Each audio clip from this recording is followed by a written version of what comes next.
This podcast is brought to you by Craft Beer and Brewing Magazine for those that love to make and drink great beer. To learn more or to subscribe, visit beerandbrewing.com or find us on social media at Craft Beer Brew.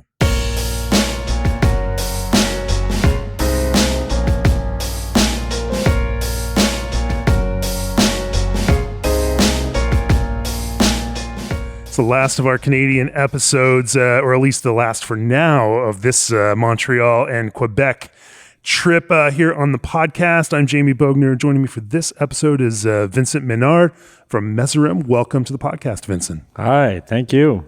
We met last year down at the Three Suns Festival in South Florida, and you all were down there pouring beer. I was doing some podcasts upstairs in the art gallery, the really coolest. Cool place. The most unique beer festival, I think, with that kind of art space thing. Really fun. Yeah. But here I am now in Messorem. Of course, over the last number of years, you all have built a reputation for brewing progressive styles of beer, going hard with gorgeous hazy IPAs, innovative styles, and of course, you continue to kind of push flavor, intensity, refinement, all of those things. It's a beautiful industrial space here. Thank you. Produce about 7,000 barrels of beer per year, but the brand is cool. It's cool. It's active. You've got a great style to it, and of course, in this gritty place, there's definitely, you could draw some comparisons to certain American breweries in this kind of industrial, rough, graffiti strewn, beautiful kind of thing, or beautifully decayed kind of thing. But anyway, since I'm here in Montreal and on this last day of podcast, I figure we should get together for a conversation. Through the course of this, of course, we're going to talk about IPA. As you were walking through the brewery earlier, you mentioned that you've even pasteurized your IPAs and tested that out with some interestingly positive results.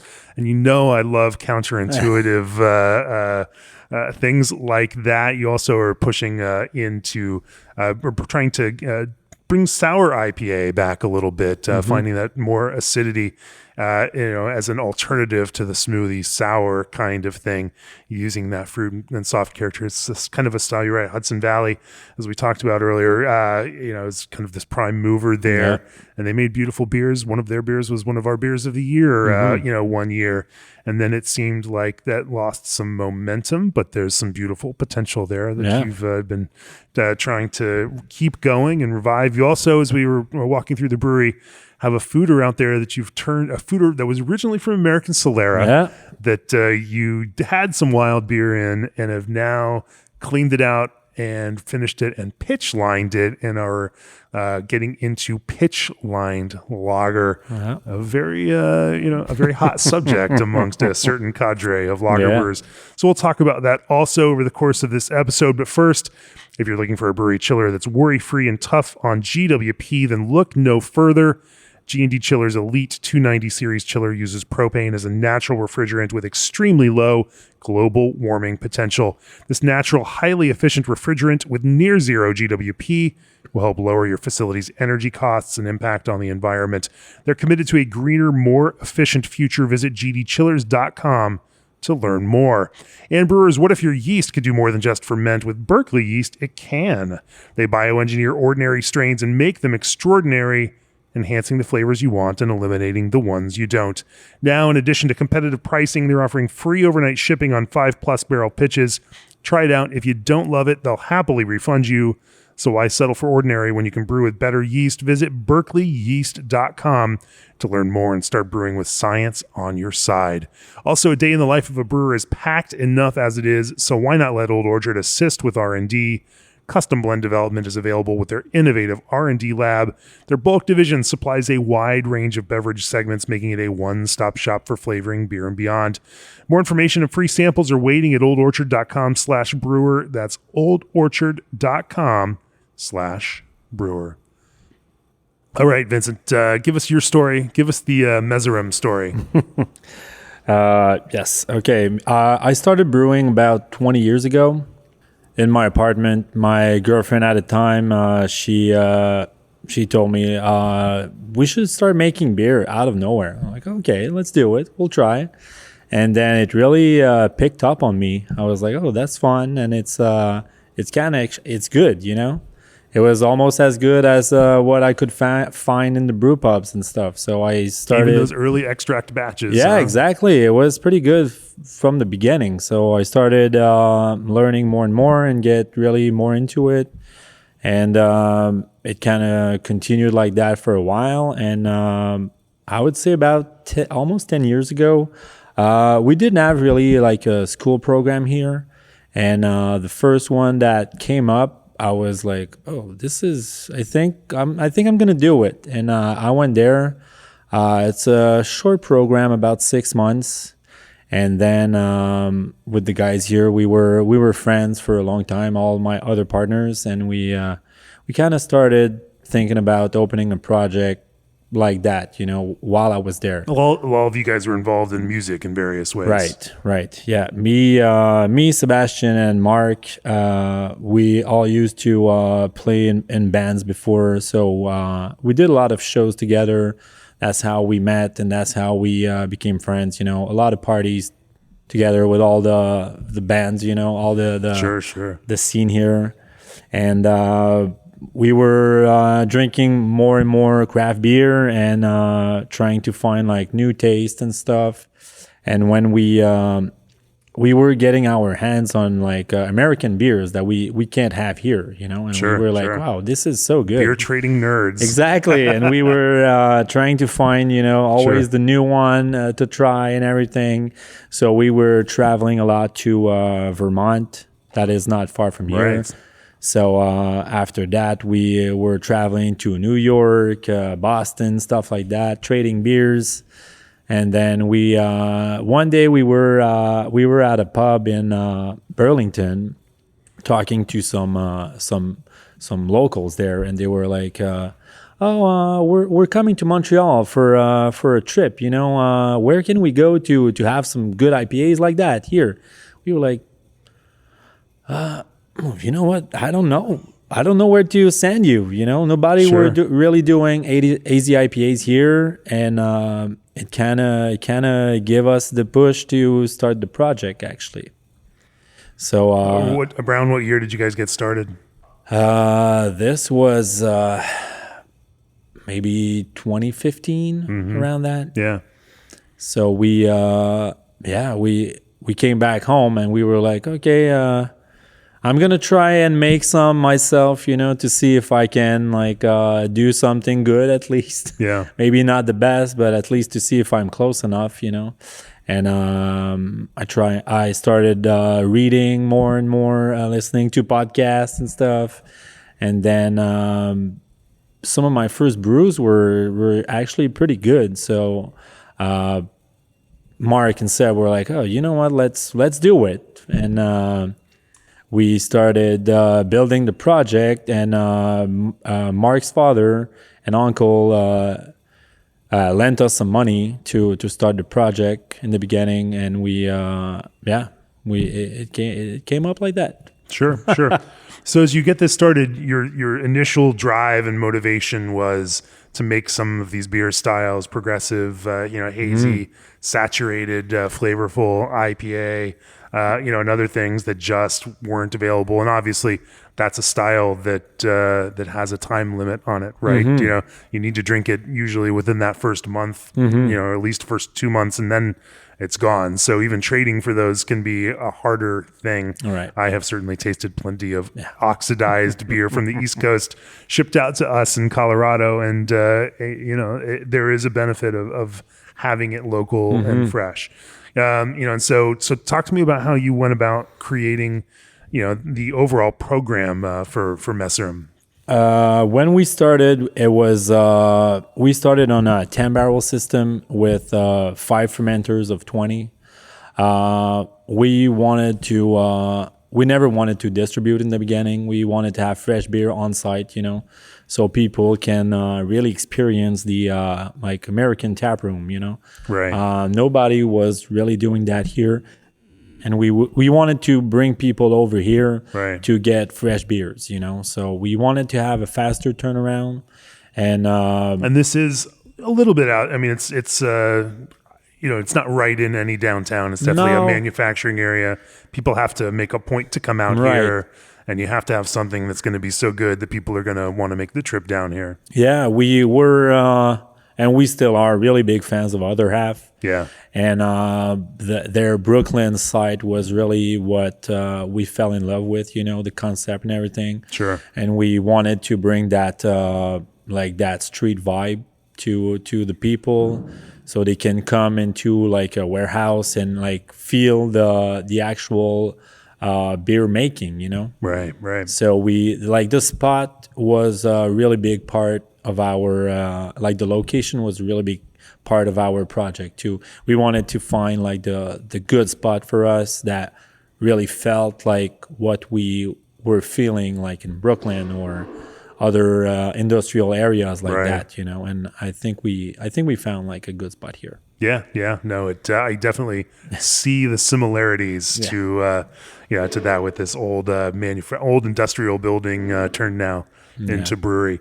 Also has the benefit of giving you more access to space without having to pay some very expensive rents on that. And also we're not really close to a lot of living space, so we can like we don't really have to. The rules and regulations are a little looser over here. Yeah, even for the noise and stuff, we can.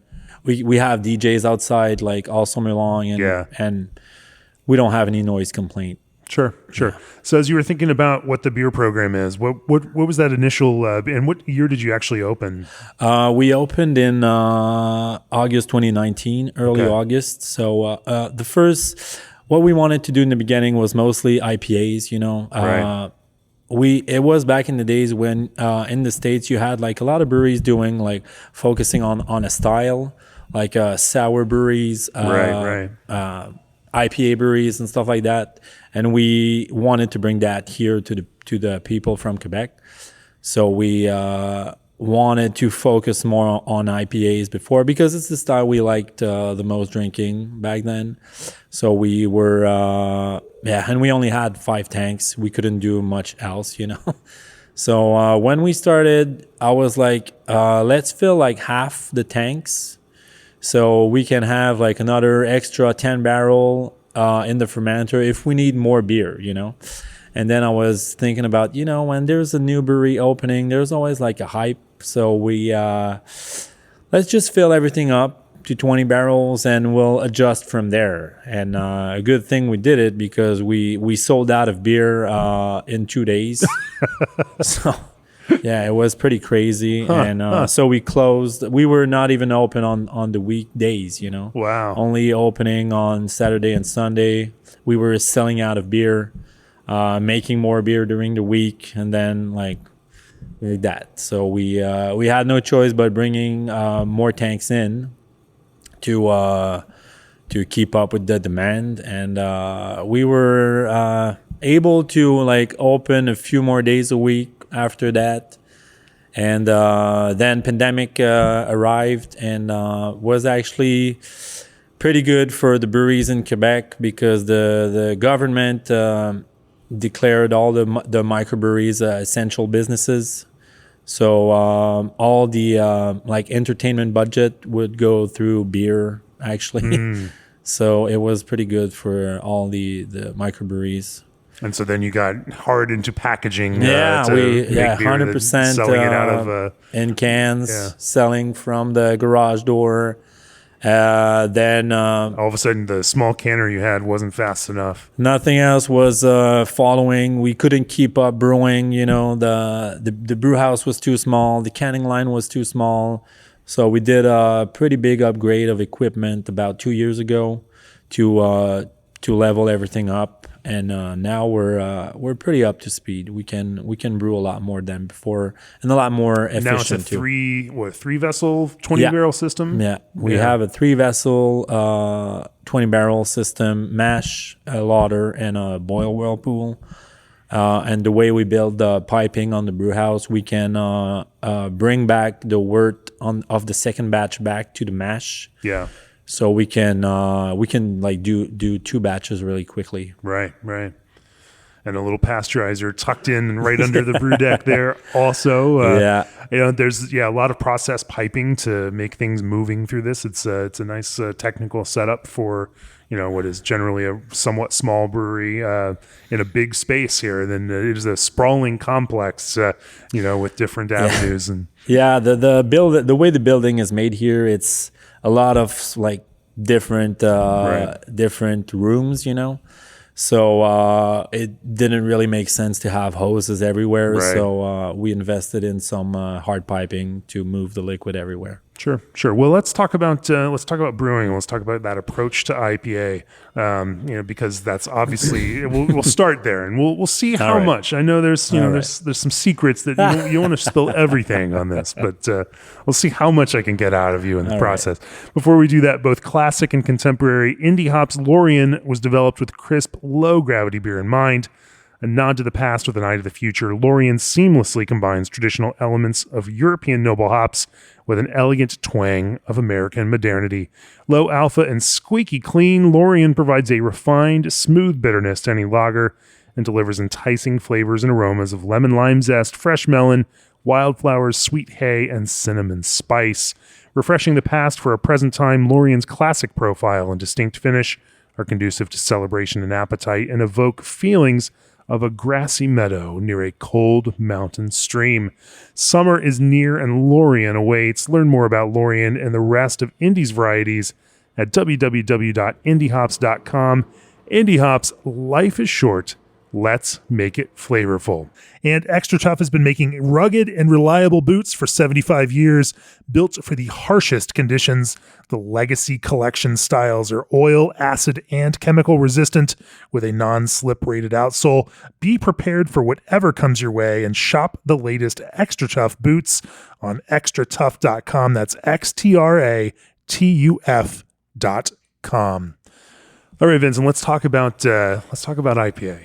Yes. So you're tasting these IPAs from IPA brewers in the United States and other places, and getting excited about this. Yeah. These big juicy hop flavors. As you start thinking about designing your own hazy IPA, where did you start, and how has that developed over the years to get closer to where you are now? Are there some kind of key points in recipe, whether that's grain and ingredients, whether that's manipulating water, whether that's thinking about the way and how you use hops in those recipes? What are some of the things that you have developed and iterated on over the last number of years? It's 6 years. There's some development all along the way. What are some of those kinds of key things that helped improve your IPAs along the way? I had the chance of when I finished the brewing school, I went to brew in a brewery here close by. So I had the chance to get familiar with the equipment, and they had like a 10-barrel system too.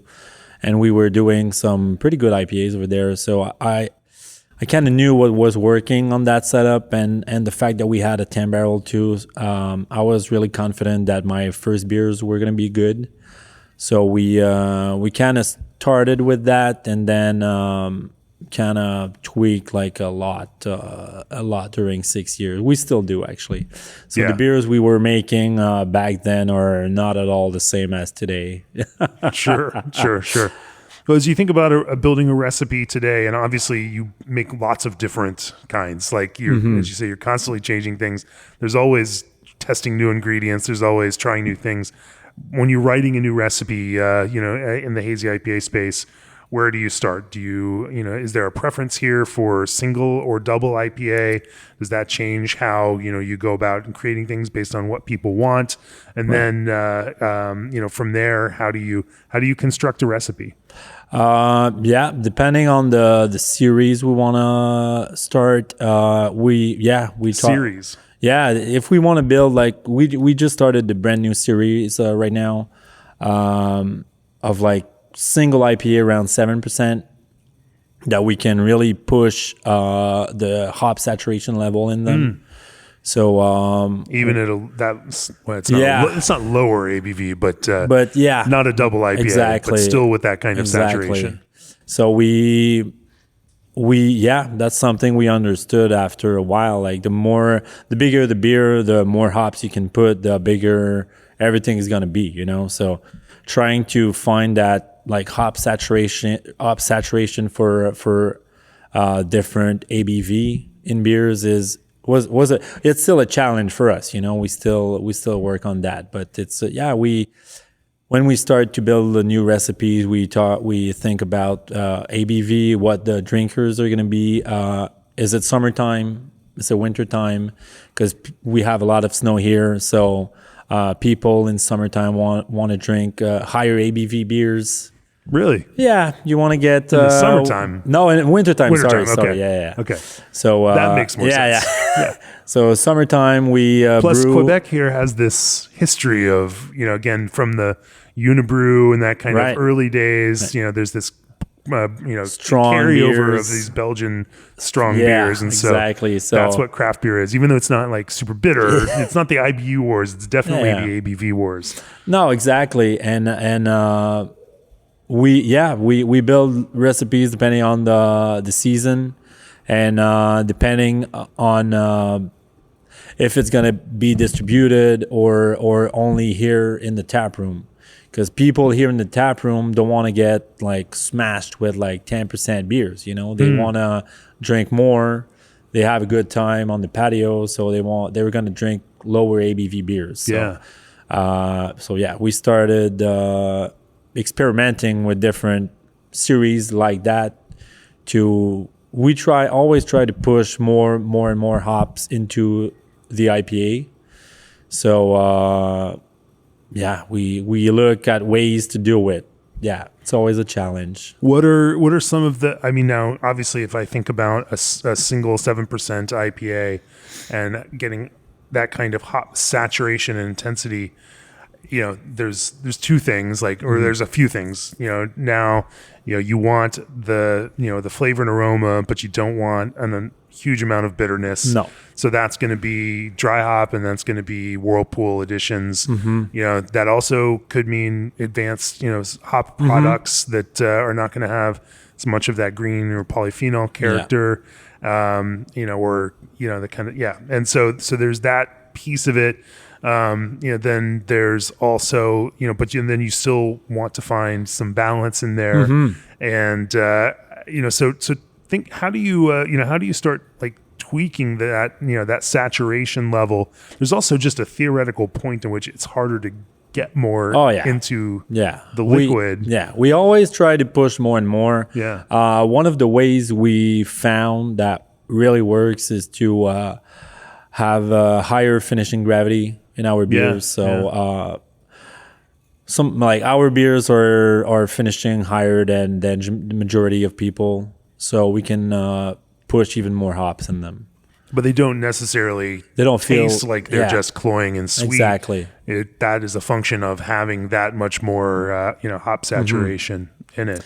Yeah, it's with all these years brewing the same style, we were able to. How high is the finishing gravity for a 7% IPA? We finish around 6. Wow. Okay. Yeah, for those. Higher for other ones. We tried like a bunch of different things, and we always keep in mind that we want to have the like a fruit effect, right? And what's in fruit? It's sugar, If you want to have like a fruity something, sugar is going to help, and people love sugar. I think what you're saying is absolutely right there. That if you take the sugar away from some of those fruit flavors, they don't taste like the fruit, and that's true whether you're, we're talking about hops or whether you're talking about actual, fruit with those flavors.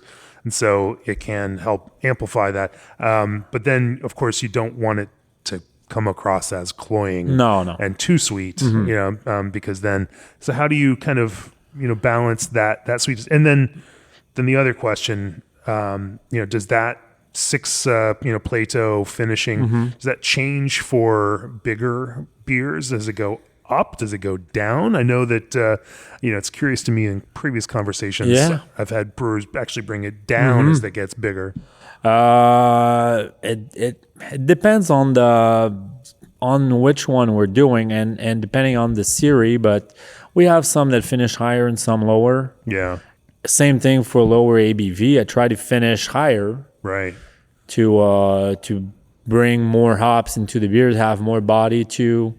But it's a personal choice, it's a personal likeness, in a beer. When I feel like an IPA, when it's too dry, something's clashing, Right. And it's just a matter of balance. Sure. What are some of the factors that affect whether it goes up or down? Are you thinking about, I'm using these hops in this beer and that's going to come across this way, and so this one might need either a little higher or a little bit of lower finishing gravity? Are there specific hops that kind of push you in some direction? Sometimes, and even how the fermentation goes, we're going to adjust let's say the dry hop ratio. If it doesn't ferment as much as I wanted, sometimes I'm going to add even more hops to counterbalance that sweetness. Right. And that's pretty much the way I do my beers. Sure. For texture and the kind of haze and body that you want out of hazy IPA, are there some grain ingredients that you depend on? How do you think about building that kind of haze and texture? We were electric when we started our brew house, so it was pretty tough to have that really pale yellow that we liked. And we tried like a bunch of different grains, and I really tried to find the lowest SRM I could find on a grain to use. So we kind of stick with Heidelberg malt from Best Malt. Okay, it's kind of my go-to grain for a lot of beers. The higher ABV I use more grains, so I'm going to use a bigger portion of that malt. And I also use some extra pale from Wireman, which is I always try to find the lowest Lovibond on the grains. So we also use some wheat, some pale wheat, and a mix of oats malted and flaked. Yeah. And I play in these ratios. Sure. Yeah. Depending on the color I want, Right. And they need to be different colors because people are buying lots of IPAs next to each other here in the tap room. And but we have what's that the range signature that goes in, like 30-ish% or 20 to 30% specialty, or oats and wheat? And then, about that. I've tried lowering some adjuncts with the new brew house. We had like really hard time adjusting our efficiency. I thought it would be more efficient with the new brew house, and it's not that much more. so I started lowering some adjuncts to get more of the base malt, right, with good result. So, but it depends on the beers we're making. Sometimes I push more, sometimes less, but I would say a good 20% of adjuncts. Yeah. Are there any kind of offbeat, grains that you've tested in IPA and or played around with and done anything interesting with? It's kind of hard to say. Sure.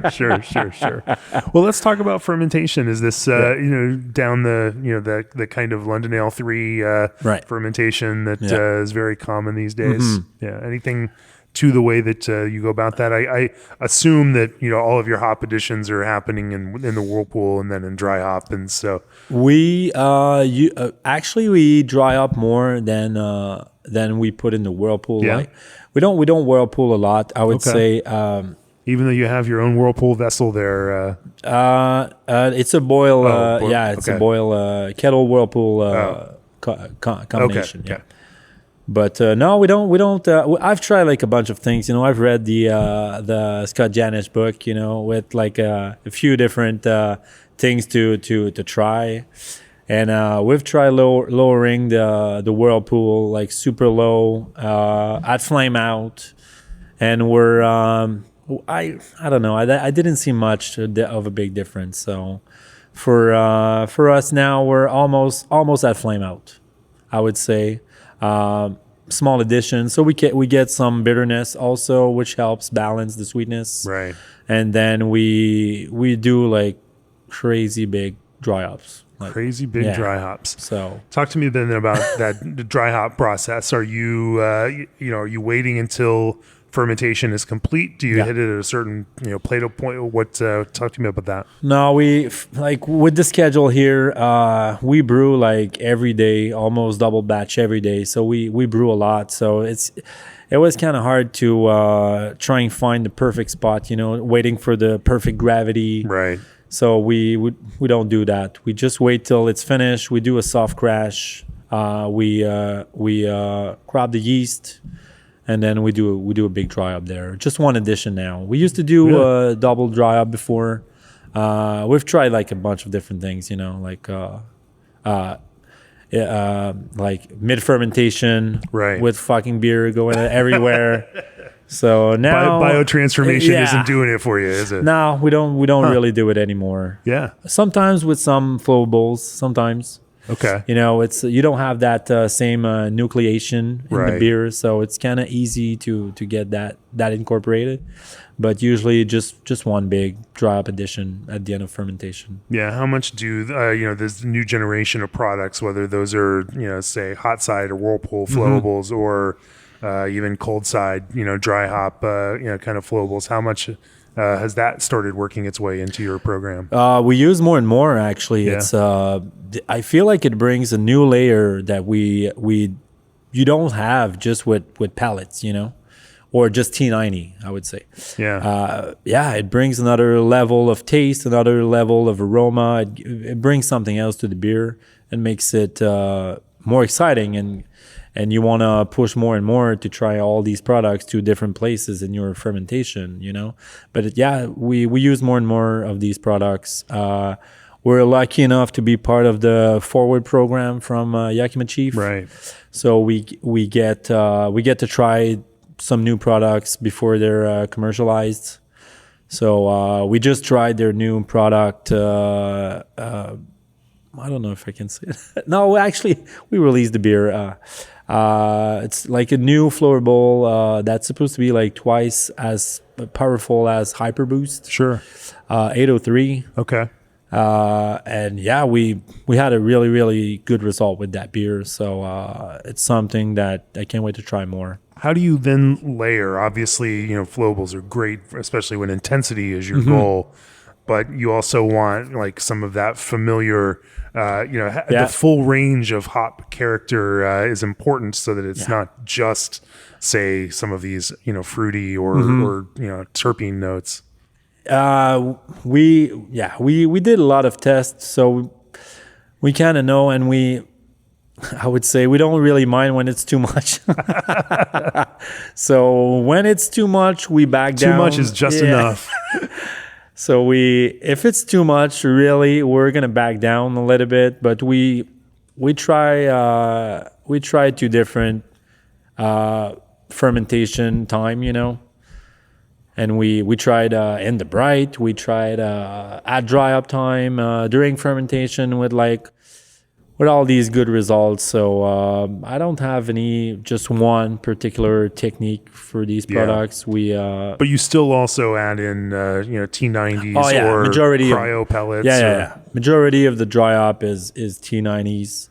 How do you what's a typical balance? Would it be 10 or 20% of a flowable product versus not even maybe 1%, something 1%? Okay. Yeah. Just to add something, not really to taste it, but to feel something different, a new layer of taste or something, which is really good with all these like Hopkeef and Hyper Boost. I feel like they have a really cool like natural taste. They don't really taste as fake as like terpenes and stuff. Mm-hmm. Sometimes terpenes can get like, in my opinion, like a little bit fake. Yeah. If you add too much, that I don't feel in Hopkeef and Hyperboost, stuff like that, Yeah.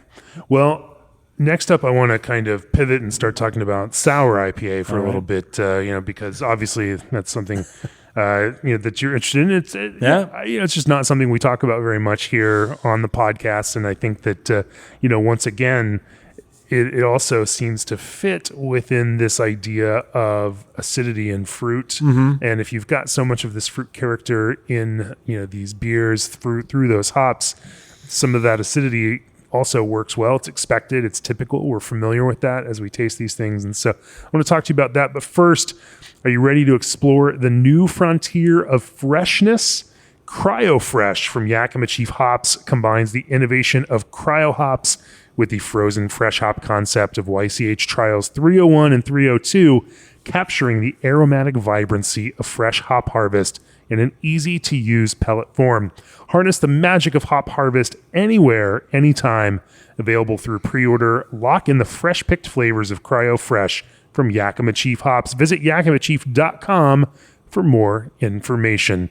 Also, if you're launching a brewery or acquiring an existing one, consider our brewery workshop, the New Brewery Accelerator, September 14th through 17th in Fort Collins, Colorado. Over 4 days, we engage in panel discussions, technical brewery tours, networking, and small working group sessions that help you better understand and prepare for the challenges of brewery operation.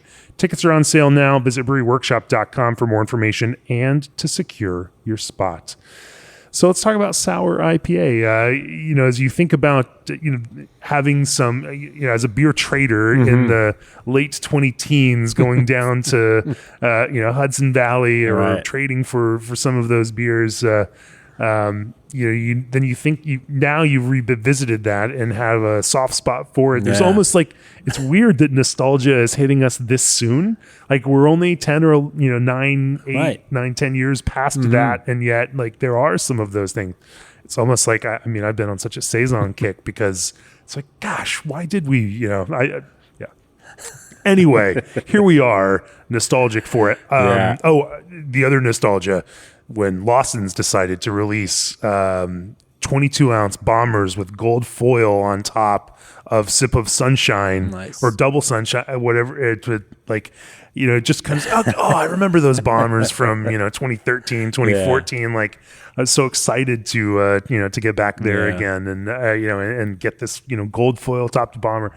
The nostalgia. It's so funny how we now have this nostalgia for an era that isn't that far ago. Right. But so you start thinking about making sour IPA again. Yeah, we've been and I guess that also tracks to like smoothie sour is starting to fade a little bit amongst consumers, and you're finding trying to find something to kind of hit in that character. Yeah, we've always been like big fans of Hudson Valley Brewery. What they were doing was really amazing and a big inspiration for us. And I feel like with the big smoothie trend that we saw like in the past 5 years, that style got pushed out a little bit, because smoothie was big and bold and wild, so people got interested in that. But it's kind of hard to drink. You can't drink much. It's kind of cool to have a small sip or a small glass, but I don't feel like it was meant to stay. All that lactose, all of that, like it's a lot of calories. A lot of People calories. Are more concerned about those these days. A lot of sugar, and it's expensive too. We put like a ton of fruit in them, so it's really expensive. So we see a little bit of a decline in that area. It's still really popular on draft here in the tap room, but can sales are not as popular as before, and we really wanted to bring back that sour IPA vibe that Hudson Valley Brewery does really, really well, So we decided to start a new series of fruited sour IPAs this summer to try and do other different than smoothie beers, you know what I mean? Sure. More and of course, drinkable. Yeah, and you also have a wild, beer program. We're sitting amongst the barrels right now. What is your approach to sour IPA look like? Obviously, in the Hudson Valley context, they had been, often blending in some golden or pale blonde sour wood-aged sour beer into that in small amounts, and it makes for an interesting kind of complexity to that. And we've seen the same thing like New Belgium in Fort Collins where I live. with their beer Dominga. It's a fruited beer, but they add about 10% of the wood aged sour beer. And Nice. it was a great way to use this beer they were making in the, and get it into a mainstream brand. We have a great video class about how they manage that program because that's such a big brand. They have to produce so much wood aged beer to go into it. But it's pretty awesome to see how Lauren manages all that. How do you guys approach that? Because there is also you can also go through a more typical kettle sour process that'll give you similar acidity. It's kind of a new series, so we didn't exactly nailed all the parameters, I would say. Sure. But it's something we wanna work in and not having to stay within guidelines, Right. So we're not. We might use some wild beers, and we're open to that. And we have a pasteurizer too. So Sure. So we can pasteurize the beer before going through the canning line. But no, right now it's typical kettle sour. We try not to bring the sourness too low. To keep it drinkable, not too acidic. What is there a titratable acidity or total acidity or pH? Just pH right now. Yeah, I try to aim for 3.6. Not really below that. Sometimes it does with the fruit and stuff, but yeah. Try to stay around 3.6. So these all have fruit in them also? Right. But less fruit than your smoothie less fruit.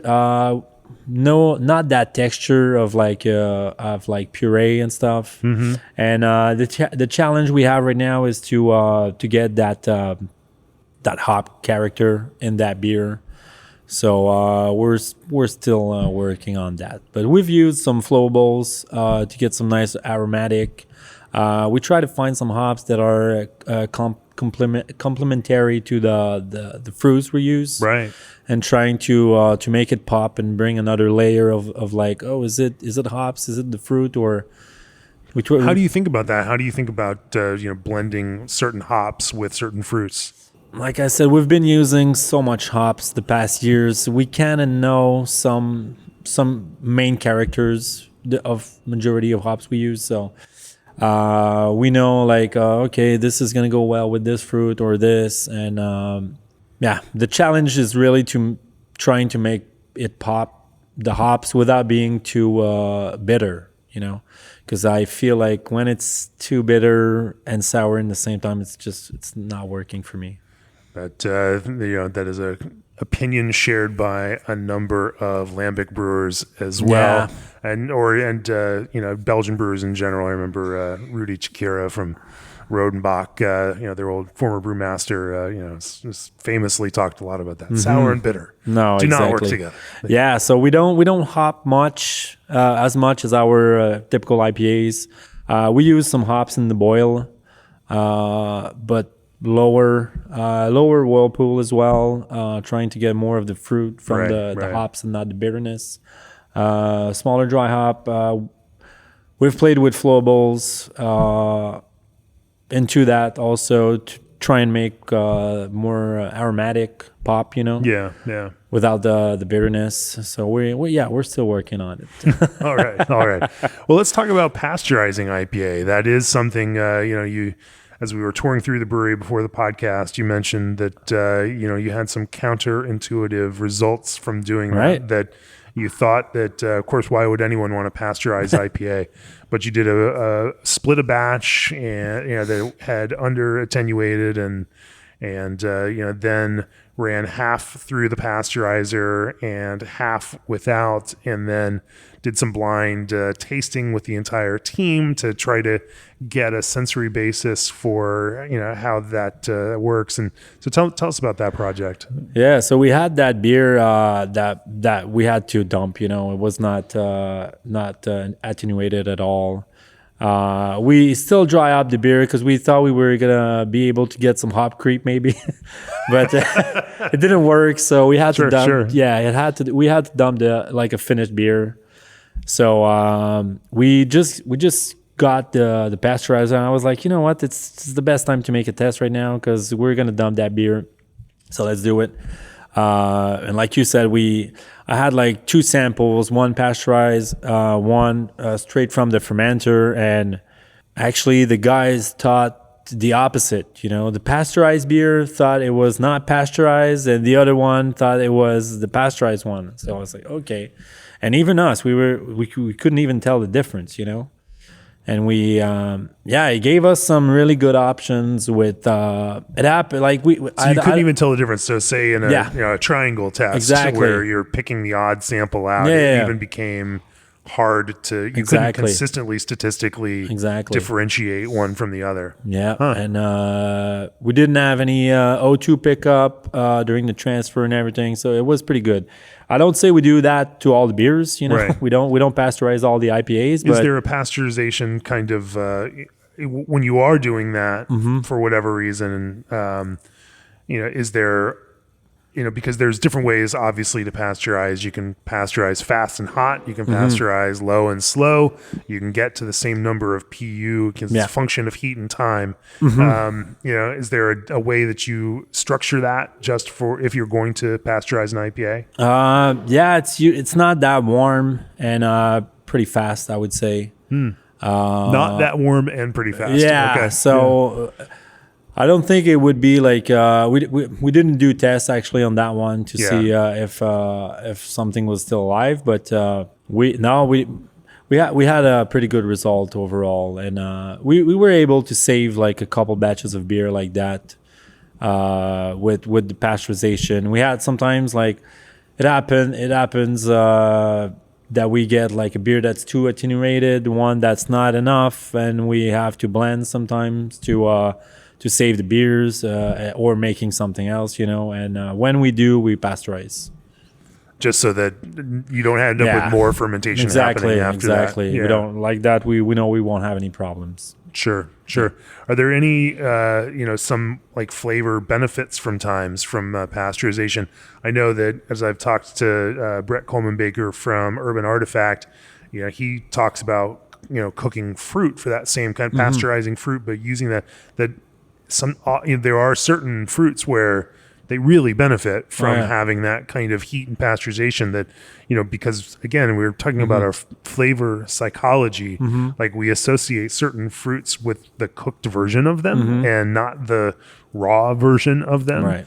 And so there are certain things and does that work at all in the hop space as well? I don't know. Sure. We didn't keep enough cans to make a test a few months after. Yeah, I don't know.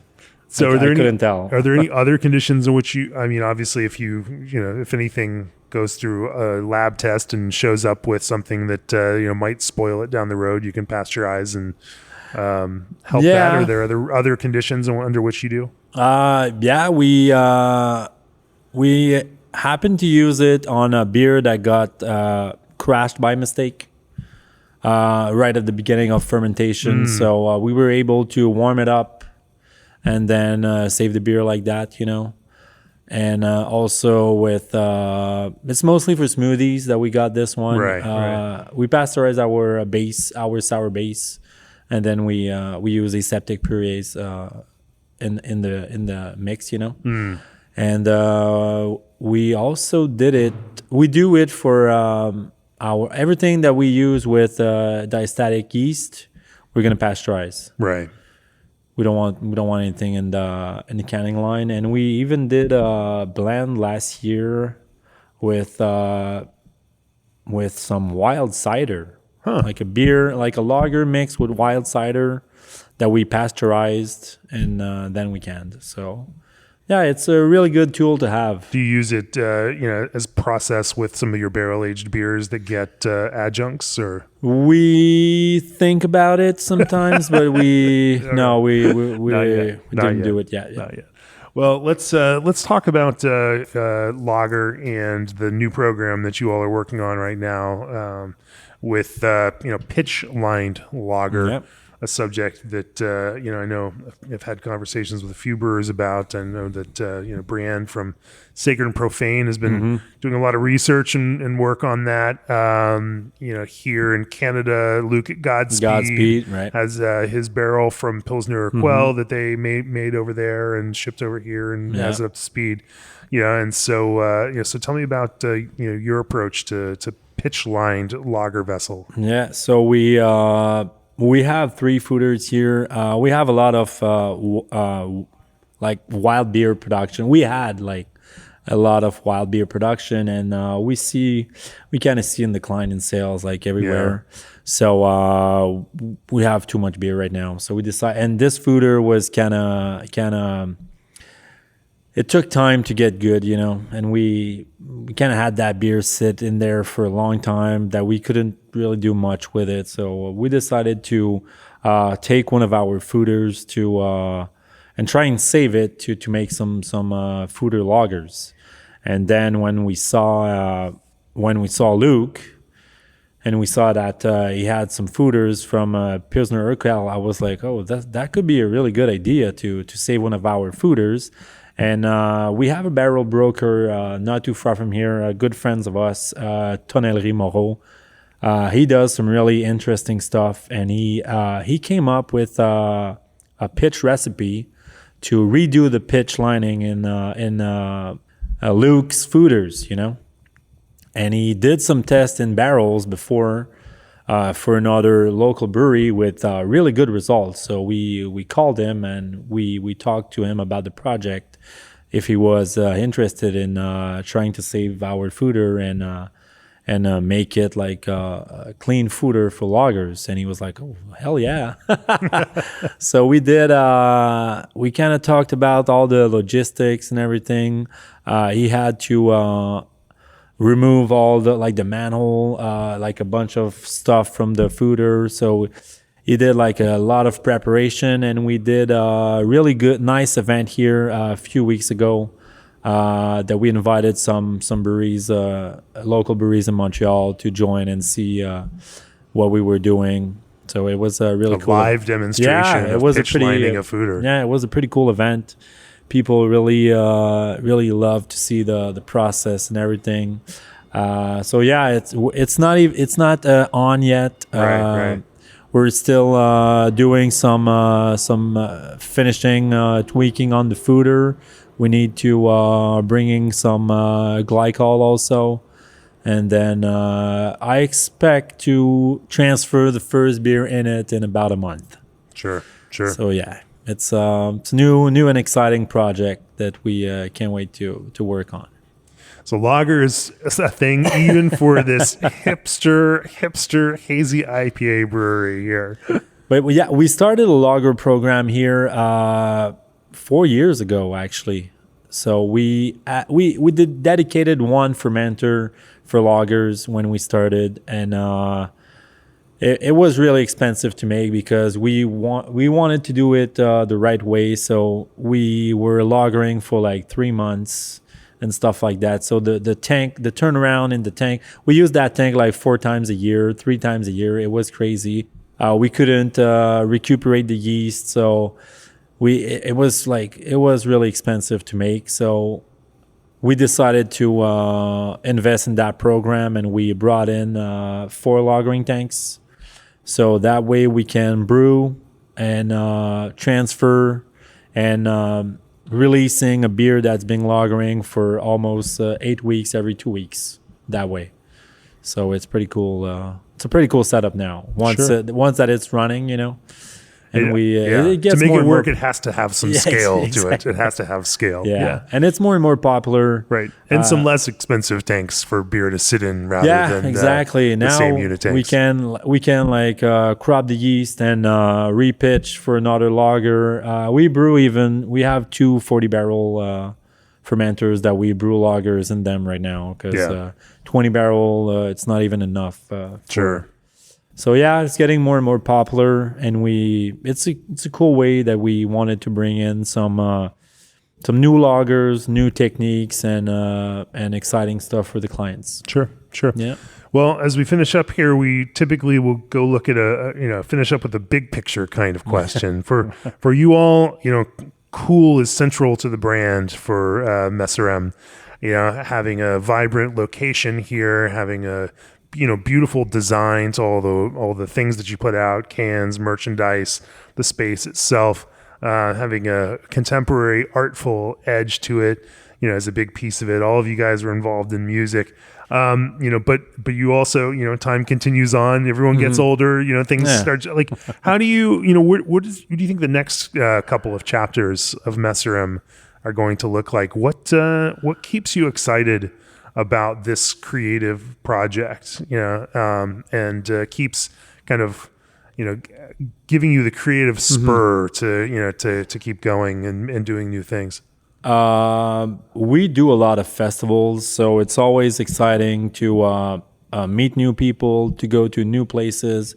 We kind of see that almost like doing shows. You go somewhere, you put on your show, serve your beer, you meet fans, you meet other breweries and stuff. You're playing on the bill with other exactly. Other breweries or AKA bands, the same kind of thing. Yeah, exactly. So we really wanted to. It was always a big part of our project to trying and travel for beer, and meet like all. It's kind of crazy right now because we meet all of our influence, and we collab with them, and it sometimes it doesn't feel real, So it makes it keeps really interesting everything. So next chapter, I would say I see these collaborations showing up in the strangest places, like Louisville, Kentucky. I'm like, where'd you guys get down there? Yeah, but we meet a lot of cool people like every time. There's a lot of really nice breweries making really good beers. So it's always fun to make new friends and to learn about their way of making beer, all their techniques and stuff. So I think it's a big part of our project to keep and focusing on maybe expanding a little bit. I would say the space here is getting pretty tight, so that could be fun to maybe open another location. To have a bit more space, and I would say continue to be. It's a strange beer world here in Quebec, where so much of on-premise draft service is directly connected to the brand. In the United States, with a 3-tier law, you can't have tied houses like that. But here, most bars have the brand of beer that they sell, and so for a lot of microbreweries here in Quebec, you have your own locations to sell things. It's hard, there are only a few, kind of independent, beer bars and, places that sell that kind of thing. Yeah, we, I would say the majority of business here by the industrial breweries is distribution. So direct sales, the law changed a little bit during COVID, to allow brew pubs to sell beers directly to customers that we couldn't do before. Right. So this is a good advantage, and we also, with our license here, we serve directly to clients. It's part of our concept that we wanted since the beginning. Sure. Well, let's bring it to a close. G&D Chiller's Elite 290 Series chiller uses propane as a natural refrigerant with extremely low global warming potential. Berkeley Yeast bioengineers ordinary strains to make them extraordinary. Old Orchard formulates custom blends featuring specialty ingredients. Indie Hops Lorien combines traditional elements of noble hops with an elegant twang of modernity. Harness the magic of hop harvest anytime with Cryo Fresh from Yakima Chief Hops, and the Brewery Workshop will help prepare you for the challenges of brewery operation. If you've enjoyed this episode, go to beerandbrewing.com, click on the subscribe button, become a subscriber to Craft Beer and Brewing, and help us bring you great conversations, great issues of the magazine, great video classes, all the other things that that we work hard to bring directly to you and need your support for. Beerandbrewing.com, click on the subscribe button. Vincent, if people want to learn more about Messorem, where can they find you? Whether that's out in virtual space or here in person in Montreal. We're located 2233 Pitt Street in Montreal. we are here all the time, so ask for us. Yeah. When you're not on the road, when you're not Yeah. out at some festival You're going to see somewhere. us in a festival anywhere, or you could always go to our website to learn more about the history or the brand and everything. Messorem.co or Messorem.beer. We have both, so yeah. Cool. Well, thanks for talking with me about brewing. It's was been my pleasure. fun to get over here. Yeah, thank you for having me. Cheers. Cheers.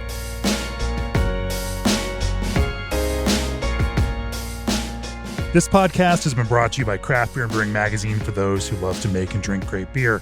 To learn more or to subscribe, visit beerandbrewing.com or find us on social media at Craft Beer Brew.